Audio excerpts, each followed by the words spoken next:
2023 সালে মুক্তি পাওয়া ফ্রেঞ্চ মুভি অ্যাসিড, যার আইএমডিবি রেট 5.2। এই মুভিতে মূলত দেখানো হয়েছে যে পরিবেশ দূষণের কারণে এবং গ্লোবাল ওয়ার্মিং এর কারণে কিভাবে বৃষ্টির বদলে অ্যাসিড পড়ে আকাশ থেকে। যে অ্যাসিড এতটাই ক্ষতিকর যে সমস্ত গাছপালা এমনকি লোহা পর্যন্ত গলাতে শুরু করে। মানুষের বাঁচার কোনো জায়গা নেই। এই অ্যাসিডের ফলে অনেক মানুষেরও মৃত্যু হয়। এই অ্যাসিড জলে মেশার ফলে মানুষের পানযোগ্য জলেরও অভাব হয়। এই মুভিটি মূলত একটি সার্ভাইভাল সায়েন্টিফিক মুভি। আসলেই কি মানব জগৎ বাঁচতে পারবে? তারা কি এই ভয়াবহ বিপর্যয় থেকে রক্ষা পাবে? চলো দেখে নি। সো হেই বন্ধুরা, welcome to the film of breakers.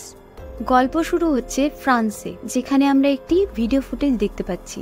যেই ভিডিও ফুটেজে একটি কোম্পানিতে ভয়াবহ দুর্ঘটনার ফলে কয়েকজন কর্মচারীদের আহত হয় এবং এর ফলে অনেক কর্মচারীরা একজোট হয়ে কোম্পানির মালিকের কাছে যায়, কিন্তু কোম্পানির মালিক এই ঘটনার কোনো রকম দায়িত্ব নিতে মানা করে দেয়, যার ফলে কোম্পানির মালিকের সাথে কর্মচারীদের গোলমাল শুরু হয় এবং পুলিশ বাঁচাতে এলেও পুলিশদের সাথেও কর্মচারীদের গোলমাল শুরু হয়ে যায়। পুলিশরাও তাদেরকে আটকাতে পারে না এবং ক্যারিন নামে একটি মেয়ে, যে এই কোম্পানির দুর্ঘটনার অন্যতম একটি ভিকটিম। এই কারণে মাইকেল খুব রেগে যায় এবং রেগে গিয়ে পুলিশের উপরে হামলা করে বসে। পুলিশের সাথে মাইকেলের এই লড়াইয়ের একটি ভিডিও ফুটেজ ভাইরাল হয়ে যায়, যার ফলে মাইকেলের জেল হয়ে যায়। কিন্তু মাইকেলের জামিন হয় এই শর্তে যে সে কয়েক মাস শহরের বাইরে যেতে পারবে না এবং পুলিশরা মাইকেলের পায়ে একটি ট্র্যাকিং ডিভাইস লাগিয়ে দেয় যে সে কোথায় কোথায় যাচ্ছে তা জানার জন্য। মাইকেলের প্রাক্তন স্ত্রী এলিস, যার সাথে ডিভোর্স হয়ে গিয়েছে মাইকেলের, এবং মাইকেল এবং এলিসের একটি মেয়েও আছে যার নাম হচ্ছে সেলমা। এই সেলমা মেয়েটি তার মা বাবার ডিভোর্সের জন্য অনেক দুশ্চিন্তা করে এবং সেলমার দায়িত্ব কিছুদিনের জন্য এখন এলিস পালন করছে। মাইকেল এখন ক্যারিনকে ভালোবাসে, যার পা ওই কোম্পানি দুর্ঘটনায় আহত হয়ে গিয়েছে।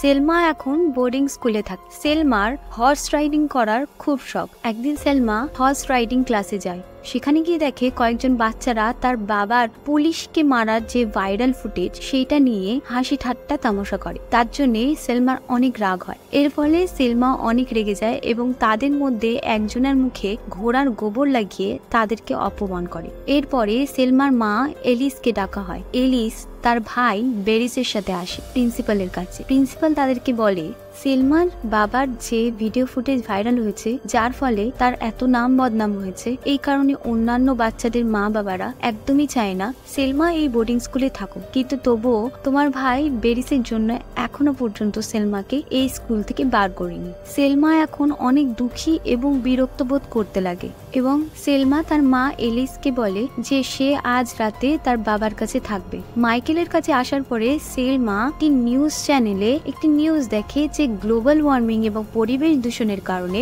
বৃষ্টিতে অ্যাসিডের মাত্রা বেড়েই চলেছে এবং যার ফলে অনেক পশু পাখিও মারা যাচ্ছে এবং খুব তাড়াতাড়ি এই বৃষ্টি ইউরোপের দিকেও ধেয়ে আসবে। তখন মাইকেল সেলমাকে বলে এই সব নিউজ যেন সে না দেখে। পরের দিন সেলমা তার মায়ের কাছে চলে যায় এবং সেই দিনকে বৃষ্টি হচ্ছিল। সেই বৃষ্টির ফলে কিছু বৃষ্টির ফোঁটা জানলা দিয়ে ভেতরে চলে আসে এবং অ্যালিস সেই বৃষ্টির জলটিকে একটি তোয়ালে দিয়ে মোছার চেষ্টা করে, কিন্তু কিছুক্ষণ পরে সেই তোয়ালের রং বদলাতে শুরু হয়, কারণ সেই বৃষ্টির মধ্যে অ্যাসিডের মাত্রা ছিল বেশি। পরের দিন বৃষ্টি হয়নি ঠিকই, কিন্তু আকাশ পুরো মেঘে রেখেছিল। এরপরে খবরে দেখা যায় দেশের নানান জায়গায় অ্যাসিড বৃষ্টির ফলে অনেক মানুষ সহ জীবজন্তুরা আহত হয়। এই কারণে সমস্ত মানুষরা খবর দেখছিল। মাইকেল কাজে গিয়েছিল এবং সে লক্ষ্য করে যে মাটি ভিজে এবং চিটপিট করছে, যেটা একটু অদ্ভুত লাগে তার। এদিকে এলিসও কাজ করতে গিয়েছে। এলিস একটি স্টাফ নার্স হিসেবে একটি হসপিটালে কাজ করে এবং এলিস মাইকেলকে ফোন করে জানায় যে সে সেলমার সাথে যোগাযোগ করে উঠতে পারছে না। তখন মাইকেল বলে যে আমি পুলিশের দেখরেখে আছি, আমি ওখানে যেতে পারবো না। তখন এলিস নিজেই খুঁজতে বেরিয়ে যায় সেলমাকে। এদিকে সেলমা নিজের হর্স রাইডিং প্র্যাকটিসের জন্য বেরিয়ে পড়ে। অ্যালিস নিজেই বেরিয়ে পড়ে সেলমাকে খুঁজতে। মাইকেল নিজের গাড়ি নিয়ে এলিসের কাছে যায় এবং এলিস আর মাইকেল দুজনা গাড়ি নিয়ে বোর্ডিং স্কুলের দিকে রওনা হয় সেলমাকে নিয়ে আসার জন্য। কিন্তু স্কুল থেকে সমস্ত মা বাবারা জানতে পারে যে বাচ্চারা হর্স রাইডিং প্র্যাকটিসের জন্য বেরিয়ে গিয়েছে আর তাদের ফোন স্কুলেই রয়ে গিয়েছে। এই কারণে এলিস এবং মাইকেল দুজনাই জঙ্গলের দিকে যেতে শুরু করে, কিন্তু জঙ্গলের দিকে যাওয়ার সময় তাদের সামনে একটা বড় ট্রাফিক জ্যাম পড়ে, কারণ সমস্ত মা বাবারাই তাদের বাচ্চাদের খোঁজার জন্য সেই জঙ্গলের দিকে এসেছিল গাড়ি নিয়ে, কিন্তু পুলিশরা তাদেরকে জঙ্গলের দিকে যেতে দেয় না, কারণ আকাশে পুরো মেঘ ঢেকে আছে। মাইকেল নিজের মেয়ের জন্য দুশ্চিন্তা করতে লাগে, এই জন্য সে পাকা রাস্তা থেকে কাঁচা রাস্তায় নিজের গাড়ি নামিয়ে নেয় জঙ্গলের দিকে যাওয়ার জন্য, কিন্তু আগে রাস্তা না থাকার কারণে গাড়ি থামাতে হয়। মাইকেল নিজে দৌড়ে জঙ্গলের দিকে যেতে লাগে সেলমাকে খোঁজার জন্য। এইদিকে সেলমা হর্স রাইডিং এ অত ভালো না হওয়ার কারণে অন্যান্য বাচ্চাদের থেকে সে পিছনেই থেকে যায়। মাটিতে বৃষ্টি পড়ার কারণে মাটিতে পড়ে থাকা কাঠ পাতা থেকে ধোঁয়া বার হতে থাকে। এর ফলে দুটো ঘোড়া জখম অবস্থায় সেলমার দিকে দৌড়ে আসতে লাগে, যার ফলে সেলমা ঘোড়া থেকে পড়ে যায়। মাইকেল নিজের মেয়েকে খুঁজতে খুঁজতে আস্তাবলে চলে যায়। সেখানে মাইকেল সেলমাকে জোরে জোরে ডাকতে থাকে এবং সেলমার দেখা না পেয়ে সে বাইরের দিকে যেতে লাগে সেলমাকে খুঁজতে। এইদিকে সেলমা আস্তাবলের দিকেই ছুটে আসছিল। মাইকেল এই দেখে সেলমাকে তাড়াতাড়ি করে আস্তাবলের মধ্যে নিয়ে আসে, আর ঠিক তখনই বৃষ্টি পড়া শুরু হয়ে যায়। আর ওই বৃষ্টির ফোঁটাগুলি যখন মাটিতে পড়ছিল তখন মাটি থেকেও ধোঁয়া বার হচ্ছিল। আসলে সে বৃষ্টিগুলি অ্যাসিড, যার কারণে মাটিকেও জ্বালিয়ে দিচ্ছে তারা। এরপর মাইকেল একটা মোটা কম্বল খুঁজতে লাগে যাতে করে সে নিজেকে এবং সেলমাকে ঢাকতে পারে। ফোন তখনও কাজ করছিল, এর কারণে মাইকেল এলিসকে ফোন করে তাদের ঠিকানা জানিয়ে দেয় যে তারা এখন কোথায় রয়েছে। এরপর এলিস গাড়ি নিয়ে এসে সেলমা এবং মাইকেলকে নিয়ে বেরিয়ে পড়ে, কিন্তু এই অ্যাসিড বৃষ্টির কারণে গাড়ি চালাতেও অসুবিধা হচ্ছিল, তারা ঠিক মতো দেখতেও পাচ্ছিল না। লোকেরা জ্বলছে এই বৃষ্টির কারণে, তারা লিফট চাইছে কিন্তু কেউ কাউকে লিফট দিচ্ছে না। তখন একজনা গাড়িতে ঢোকার চেষ্টা করে এই বৃষ্টি থেকে বাঁচার জন্য, কিন্তু মাইকেল তাকে লাথি মেরে বাইরে বের করে দেয় গাড়ি থেকে। বৃষ্টির কারণে গাড়ির ছাদও জ্বলতে শুরু করে, যেটা দেখে সালমা আরো ভয় খেতে লাগে। এর কিছুক্ষণ পরে বৃষ্টি থেমে যায়, কিন্তু এই অ্যাসিড বৃষ্টির ফলে এলাকার অনেক জায়গায় ক্ষতিগ্রস্ত হয়, অনেক মানুষ মারা যায় এবং অনেক জিনিস নষ্ট হয়ে যায়। তারপর এলিস আর মাইকেল তাদের গাড়ি নিয়ে একটি সুপার মার্কেটের পার্কিং লটে আসে। সেখানে এসে তারা মোটা কম্বল এবং কাপড় খুঁজতে লাগে যাতে করে তারা নিজেদের এবং গাড়িকে ঢাকতে পারে। এরপর এলিস তার ভাইকে ফোন করে, কিন্তু তার ভাই কোনোভাবে তাদের সাহায্য করতে পারে না, কারণ সমস্ত রাস্তাঘাট বন্ধ ছিল। কিন্তু তাদের সাথে মাইকেল থাকায় বেরিজের এইটা পছন্দ আসে না। তখন এলিস বলে, মাইকেল যদি এখানে না থাকতো আমাদের সাথে তাহলে হয়তো আমরা থাকতাম না। এবার মাইকেলের চিন্তা হয় তার গার্লফ্রেন্ড ক্যারিনের জন্য। মাইকেল বারবার ক্যারিনকে ফোন করতে থাকে, কিন্তু তার ফোন কল বারবার ভয়েস মেলে যাচ্ছিল। এরপর তারা কয়েক ঘন্টা গাড়ি চালাতে থাকে এবং তারা গাড়ি চালিয়ে এমন একটা জায়গায় যাওয়ার চেষ্টা করে যে জায়গায় এই অ্যাসিড বৃষ্টি হওয়ার সম্ভাবনা খুবই কম, কিন্তু অ্যাসিড বৃষ্টির কারণে অবশেষে গাড়ি খারাপ হয়েই যায়, যার ফলে গাড়ির পিছনের দরজা বাজেভাবে বন্ধ হয়ে যায়। মাইকেল অনেক চেষ্টা করছিল দরজাটাকে খোলার জন্য, কিন্তু একমাত্র সেলমাই ভেতর থেকে সেই দরজাটি খুলতে পারবে। যেহেতু মাইকেল সেলমাকে নিঃশ্বাস নিতে বারণ করেছিল, কারণ ভেতরে অ্যাসিডের কারণে অনেক দুর্গন্ধ হয়ে গিয়েছিল, যাতে সেই দুর্গন্ধ সেলমার কোনো ক্ষতি না করে, এই কারণে মাইকেল নিঃশ্বাস নিতে বারণ করেছিল সেলমাকে। সেলমা তখন অনেক কষ্টে কয়েকটা লাথি মারার পরে সেই পিছনের দরজাটি খুলে যায়। এরপর সেলমা বাইরে চলে আসে এবং গাড়ি বন্ধ হয়ে যাওয়ার কারণে সেলমা, এলিস এবং মাইকেল পায়ে হেঁটেই চলতে শুরু করে।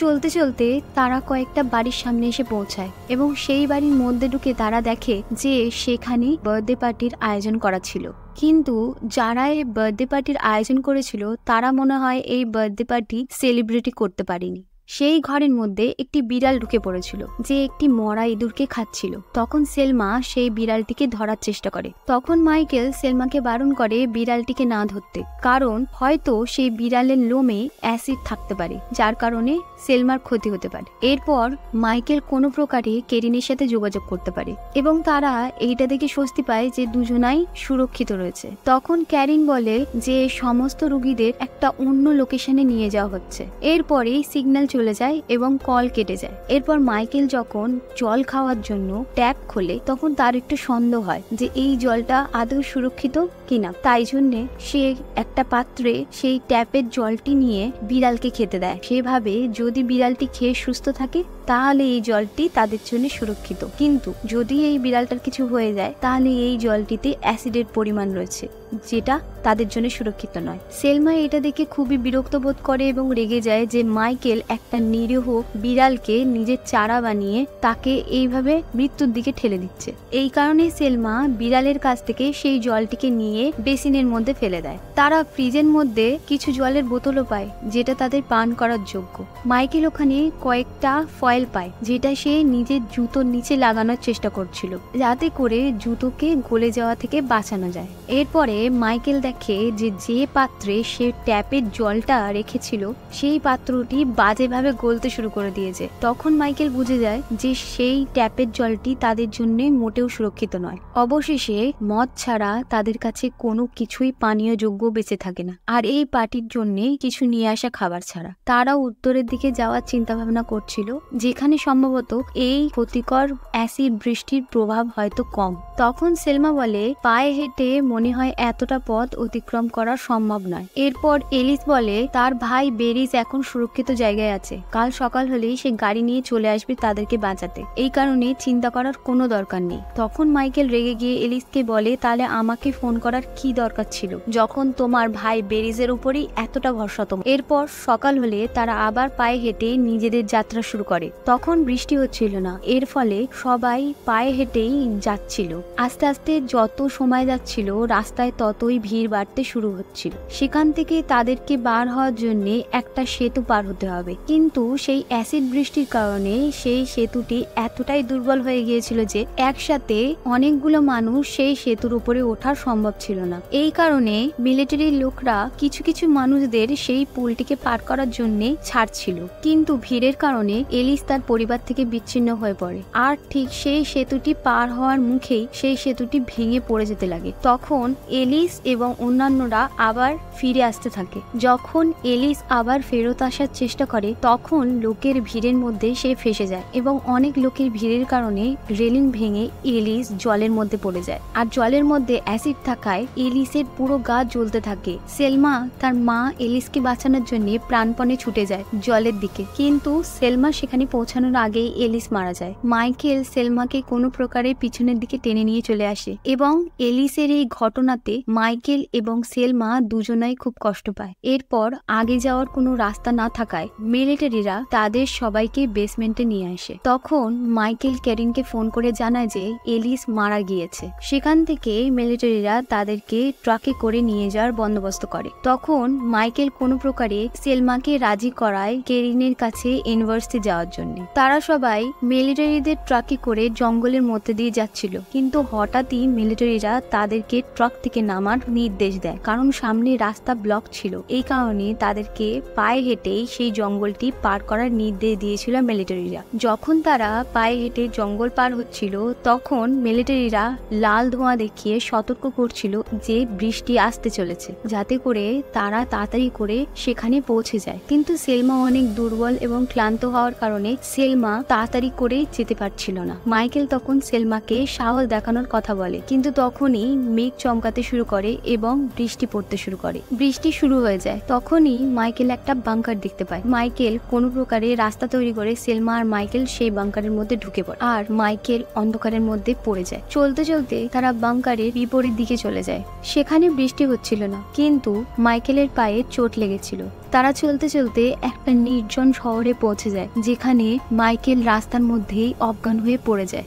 সেখানে একটি বাড়ির জানলা দিয়ে একজনকে দেখতে পেয়ে সালমা তাকে সাহায্য করার জন্য ডাকতে থাকে। কিছুক্ষণ পরে মাইকেলের জ্ঞান ফেরে, আর ওই বাড়ির মালকিন মাইকেলের পায়ে লাগা ট্র্যাকিং ডিভাইসটি দেখে নেয়, কিন্তু মাইকেল সেই ট্র্যাকিং ডিভাইসটি লুকানোর চেষ্টা করে। তখন সেই মহিলাটি মাইকেলকে বলে যেন সে কোনো গন্ডগোল না করে। এরপর সালমা একটি ঘরের মধ্যে একটি মেশিন দেখতে পায়। সেই মেশিনটি আসলে সেই মহিলাটির ছেলের জন্য লাগানো, যার দুটো কিডনি খারাপ ছিল, এবং সেই মেশিনটি তাকে লাইফ সাপোর্ট দিত।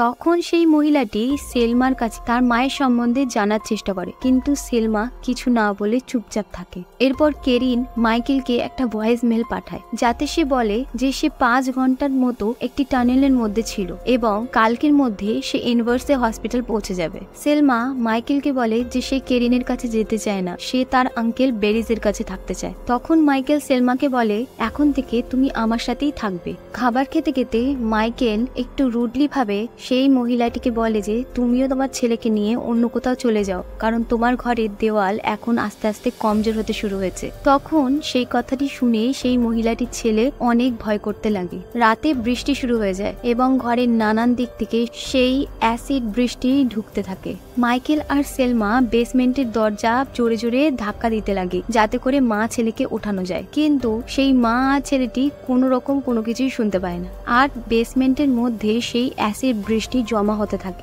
এরপর অ্যাসিড বৃষ্টির কারণে ঘরের ছাদ ভেঙে পড়তে লাগে। তখন মাইকেল সেলমাকে টেনে নিয়ে আসে গ্যারেজে আর গাড়ির মধ্যে বসে তারা বেরিয়ে পড়ে। অ্যাসিড বৃষ্টির কারণে তারা কোনো কিছুই ভালো মতো দেখতে পাচ্ছিল না, শুধুমাত্র জিপিএস এর সাহায্যে এবং নির্দেশে তারা এগিয়ে যাচ্ছিল সামনের দিকে। সেলমা মাইকেলকে বারবার জিজ্ঞেস করাতে যে তারা কোথায় যাচ্ছে, তখন মাইকেল রাগে চিৎকার করে সেলমাকে বলে চুপ করতে, কারণ মাইকেল নিজেও জানে না যে তারা কোথায় আছে। এইদিকে রাগে সেলমা গাড়ি থেকে বেরিয়ে পালিয়ে যায়। তখন মাইকেল সেলমাকে খুঁজতে লাগে, কিন্তু মাইকেলের গাড়ির চাকা কাদার মধ্যে ফেসে যায়। এইদিকে সেলমা বাঁচার জন্য যে মেশিনের উপরে ওঠে, সেই মেশিনটিও কাদার মধ্যে আস্তে আস্তে ধসতে শুরু করে। চারিদিকে শুধু অ্যাসিডের কাদা আর কাদা। মাইকেল সেলমাকে বাঁচানোর জন্য দৌড়ে যায় সেলমার কাছে এবং সেলমাকে সে পিঠে করে গাড়ি পর্যন্ত নিয়ে আসে। মাইকেল হাঁটতেও পারছিল না, কিন্তু সে কোনো প্রকারে সেলমাকে গাড়ি পর্যন্ত নিয়ে আসে। যখন সকাল হয় তখন বৃষ্টিও থেমে গিয়েছে।